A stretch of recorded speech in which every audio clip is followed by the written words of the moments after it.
Welcome to the Feminine Principle podcast, supporting women to let go of the ghosts from their past by exploring the hidden side of their female psyche with shamanic shadow work for women, with your host, Nicola Lucy.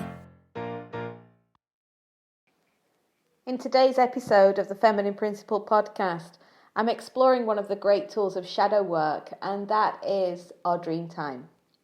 And so I really love working with my dreams, and I really love working with the dreams of my clients. And having always been a vivid dreamer, it wasn't until I started to understand how to interpret them and how to work with them in a way which helped me to understand my own experience through those dreams that I was able to then understand how can help us tap into the hidden aspects of our female psyche. And so obviously we dream when we are fast asleep. We're in the darkness. We're in that space within us, which there is no connection to the outside. It's the moment when our ego is fast asleep, and therefore it's not being overstimulated by our day-to-day life. And it's also the time in which our bodies are going through rest and recuperation. They're restoring themselves, ready to start the day after. And so entering into this dark space within us, we are already entering into that hidden side of our psyche. We're already entering into the shadow side. However, learning how to interpret our dreams can be a bit tricky, because what happens is that we fall into something called Google syndrome. And I really like this term because, we all do it. We all have this addiction to Google syndrome. And so when we have a dream and it's quite vivid and we want to find out what it means to us, we'll turn to Google and we will ask, what does this dream mean? But what we don't realize is that in that moment, we're actually giving our power away. We're giving our power away to expect somebody else to interpret that direct revelation that came through our dream time. And we're also expecting that person to know what it is that we're going through in our daily lives, in our relationships. And so this can be quite tricky to navigate because obviously it's become an addiction. We automatically turn to help from somebody else, from the external, to help us understand something deeper about the self. And so giving our power away like this, what we're ultimately saying is that I don't know how to interpret this dream. It doesn't make any sense. And that is one of the greatest myths that we need to really break through now. Because with the right questions and the right understanding, we can use that dream time and start tapping into it and understanding how we can interpret it in regards to what is going on our inside, in regards to the dream, as a reflection of what is going on in our reality. And so one of the ways in which we can first start to begin to work with our dreams, and one of the things I always recommend to my clients when we begin our 9-month journey together, is to start a dream journal. And a dream journal is really quite powerful because over time it will give us a map of our internal world. It will give us a map of what is hidden in our female psyche, which then we can look at to see what still needs resolution, which is asking for us during our dream time to actually pay attention to what needs resolution. And so with our dreams, more often than not, is that we can have these dreams that feel like they're just pure nonsense. They don't make sense. They're absolutely weird and wacky. And therefore, how can we possibly interpret something which feels like something so crazy? However, every single aspect of a dream that we can remember has some revelation. It has a pointer telling us, showing us where we need to look. And so one of the things about having these weird and wacky dreams that don't seem to make any sense at all is that we automatically judge the self. We are judging that dream based on our perception of how other people would think about that dream. And therefore, again, we are giving our power away. We are not accepting our own experience and how our dream time is communicating to us through that time of the night. And so starting a dream journal can really begin to open us up. And so the way in which we work with our dreams is that in the morning, when you're first feeling yourself stirring out of sleep, is to gently lie there as still as possible while your eyes are still closed and try to capture as much of the dream as you can remember. Now, sometimes the dream might be so vivid that you can remember every single aspect of it as if it was part of your waking life. Other times you may just get little snippets, and even the snippets make as much of the story as the most vivid dream. And so we capture while we're still in that space between sleep and awake. We lie there and we capture as much as we can about the dream. It might just be a word, it might just be a feeling or a vision or a sensation or a colour or a sound. But whatever it is, we're just trying to capture it there. And then when we felt that we've caught enough, we immediately try to make a note of it. And so the way in which we can make a note of our dreams is to either write them down, put pen to paper and write them down in a physical journal, or we can just pick up our phones and take a voice memo, or we can write a digital note, for example. And we just capture whatever we can. What's most important is also to capture how the dream made us feel, because our emotions and our feelings, and whether we're awake or whether we're asleep, are all part of what is hidden in our psyche. And so capturing how we feel, whatever it is, will also help us to understand what it is that's seeking resolution from the depths of our hidden unconscious. So once we've made a note of them, we can then start to interpret them. And so over time, what we'll see is a pattern emerging. And so just like when we work with our triggers, for example, in our external world and what's triggering us, we can work with the same energy within our dreams. So over time, they will create a pattern. So for example, we might have it might be a recurring dream. It might be that we're on the same train or in the same house or in the same car over and over again, but the environment might change. But the actual thread of the dream of being in a car or on a train or in a home or however that reveals itself to you is showing a pattern. And then also the emotions that we feel. So if we're regularly waking up from a dream and we feel maybe rage or jealousy, or we might be feeling a little bit lonely or sad or depressed, or even full of anxiety, that is showing us an emotion that is very present within our bodies. And that emotion is actually showing us something that is unresolved within the self. It's masking or it's presenting itself as a wound or a trauma or an aspect of our conditioning that is making us feel anxious. And so all these little snippets of our dreams are actually showing us a bigger picture. What we can then start to do is to look at the dreams. And so what is the content? What is revealing itself? Who are the people, the places, the events which are presenting themselves? And so just to give you an example, one of the things that I've been working on in my day-to-day life over the past, many years, is finding a home. And so always living in Airbnbs at the moment. And what I experienced is that we've been living in a very damp and humid apartment. And because of COVID and everything else, it wasn't so easy to move. And then we couldn't find a place to live. Anyway, this apartment was causing me a lot of stress and a lot of anxiety. And this was coming through in my dream time.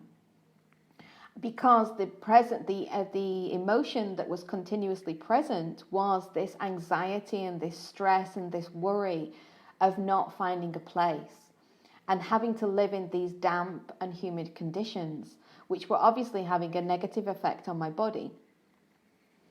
And then after a full week last week of searching around, the moment we came out of semi-lockdown, what happened was that on the Thursday, I had a dream. And the dream was about fire. And I can't remember anything else about the dream, but there was just this fire. Anyway, when I woke up the next day, even though I'd slept well, I felt extremely groggy and I felt really heavy in my head, like my head was full of clouds. Getting in the shower, and so this story actually has a relevance as to how we could connect, how everything is connected. But carrying on with the story, I got in the shower and the shower broke, it came off, and it hit me on the head. And I was so furious, absolutely furious. It was like the last straw of me living in this awful apartment. And I was like, I'm done. I'm really done with this now. And we need to move out. I really need to get out of this house because everything's falling apart. I'm not happy here. I'm not comfortable here. It's driving me nuts. Anyway, within an hour, we'd actually found a new apartment. And actually, this apartment is probably the best apartment that we've actually stayed in for the past 2 years. And so it's a real godsend. However, at the same time, what I realized was that dream. I went back to that dream and the dream of the fire. What I needed was fire energy. That's what I saw in the fire, was that I'd become so heavy with this energy that I was living in, of my environment, that I needed the fire energy to transform myself into action, to be assertive, and to use the anger from the shower dropping on my head into moving me forward. And that really helped me really focus myself and drive my own ship forward. And we did. We found an apartment within the space of an hour. And then obviously looking at my birth chart, because I follow the moon and I follow what's going up in the sky, because astrology is equally a very important tool for shadow work. And so that's a whole other podcast episode. However, when I looked at my birth chart and I saw that the moon had actually moved into Sagittarius, and Sagittarius is fire energy. And so it really helped me to understand how that fire energy that came through in the dream, that was also happening in the sky with the moon moving into Sagittarius, and then my own drive, my own will, my own force to get things moving and transform my living circumstances had to come from the inside first. I needed that fire energy, and that's what my dream was showing me. I needed that fire energy to help me to take action, to move forward, to get out and transform my external circumstances. And that's exactly what happened. And so that dream and the anxiety that I was experiencing helped me to understand what needed resolution on the inside first before I could take action on the external. And this also shows us how everything is always connected. We might think that it's a series of unconnected events going on in our lives, but actually we're always manifesting our reality in regards to what's going on the inside. It's our unconscious that is manifesting our reality. And until we make the unconscious conscious, as Carl Jung used to say, then we will keep repeating the same patterns over and over again. And so by me being able to tap into and utilize that fire energy, I was then able to make those necessary changes in my life. And so this is just giving you an example of how powerful our dreams are when we learn to tap into them. And so what might seem weird and wacky and full of nonsense to somebody else actually made so much sense to me. And this is where we learn how to interpret our own dreams. nothing is weird or wacky or full of nonsense, because it's our direct experience. And therefore, when we start to learn how to trust our direct experience and what our dream time is showing us, it really helps us to bring in that core aspect of trust. And not coming to it from a place of judgment where we are continuously judging our experiences and our thoughts and our feelings and our behaviors, but we're able to trust in what those thoughts, those feelings, those behaviors and our dreams are actually telling us. And that is really quite priceless. This is the formation of our personal power, is learning how to trust in our experience and accept what we are experiencing at any given moment, whether that is in our day-to-day life or whether that is when we are fast asleep in our dream time. But learning how to trust those messages which are coming through. And the more in which we develop this trust of the self, rather than from the judgment space, we're able to then take that trust and create more action in changing what needs to be changed in our world, what needs to be changed in our lives and in our relationships. And so our dream time is really showing us where we need to pay attention, where we need to bring more attention and awareness into what our dreams are showing us. And when we're able to do that, we do create that internal map. We're able to take that map then and look at everything that is going on in our world, in our life, in our relationships, and bring and bridge them together, so that we are tapping into the inside first as a reflection of what's going on the outside, and vice versa, because the two are deeply connected. We will always be manifesting on the inside what is missing or what needs to be done on the outside. And so when we learn this tool, and it really is just a tool, and it's a tool that we all have access to. It's not some well-kept secret that only practitioners can dive into. It's something that we all have access to, and it's just about learning how to pay attention, awareness, and to let go of the judgment and to trust in what we are experiencing. And so working with my clients, and they're starting their dream journal, obviously it takes a moment to grasp the concept of dreams. And it takes a moment to grasp the concept of working with our dreams as a tool for shadow work and to explore what is hidden in our female psyche. So what I always suggest to my clients when they've started the dream journal is to look at the dream. What do you see in the dream? How does that dream make you feel? How does that dream reflect, whether it's through feeling or through what you see, as to what is going on in your life and in your relationships? And there will always be a correlation. But inviting my clients to interpret the dream by asking themselves these questions helps them to start working intuitively with their inner cosmos. Helps them to start tapping into the hidden side of their female psyche. And this is actually really empowering. It's empowering for me to witness as a practitioner, because I don't know how to interpret their dreams. Their dreams are their own experience. However, by allowing the client to then share their dreams, no matter how weird or wacky or full of nonsense and stupid they may feel, there will always be that thread that links them all. And this is also quite powerful, because oftentimes the things that we don't want to share are often the things which hold the biggest clues to what we need to access now.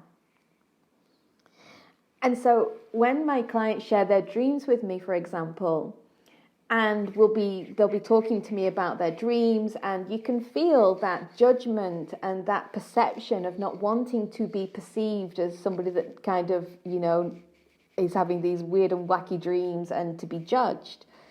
But by being able to share those dreams with me, and then being able to look at those dreams side by side I might see a thread going through them, just a simple thread, and it's not an interpretation, but it's just a simple thread. Oh, this person has been present in all of your dreams, or this energy has been present in all of your dreams. What does that mean to you? And suddenly they will have that light bulb moment, like, oh my God, I didn't see that. And that's so often the case. You know, we don't often see what is right under our noses. But by just having that simple thread being pointed out to us, they can then interpret that what that thread means to them. I don't know what it means to them. I don't know what your dreams mean to you. I know what my dreams mean to me. However, by having that light bulb moment and being able to tap into their intuitive side and learn from their own direct experience, that is when they really start to shift their internal world. They really start to shift through some of their deepest patterns because they're able to see things in a very different way. So something that has been so abstract for so long and full of all of the repetitive cycles and suffering that particular pattern has enveloped them in, suddenly they're able to have their own epiphanies. And that is absolutely priceless because they're doing their own inner work. They're no longer afraid to see their dreams as an aspect of their deeper selves communicating with them.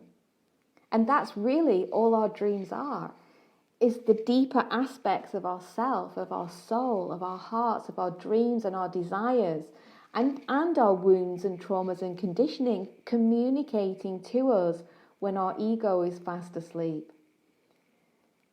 And so that's how the map is created. That's how the journal is created. That's how trust in the self is created, by learning and understanding from our direct experience.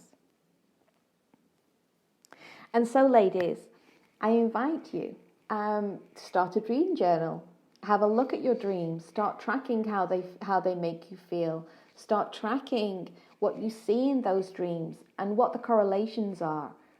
You know, if something happens in a dream where it's just a one-off, then it's just a one-off. But if there is a recurring aspect, no matter how minute it is, that is a pattern. And when there's a pattern, there's a wound or a trauma or a conditioning or a gift or a strength that needs to come through that can help you move beyond the limitation of your own psyche and the limitations that is creating for you in your personal and your professional life.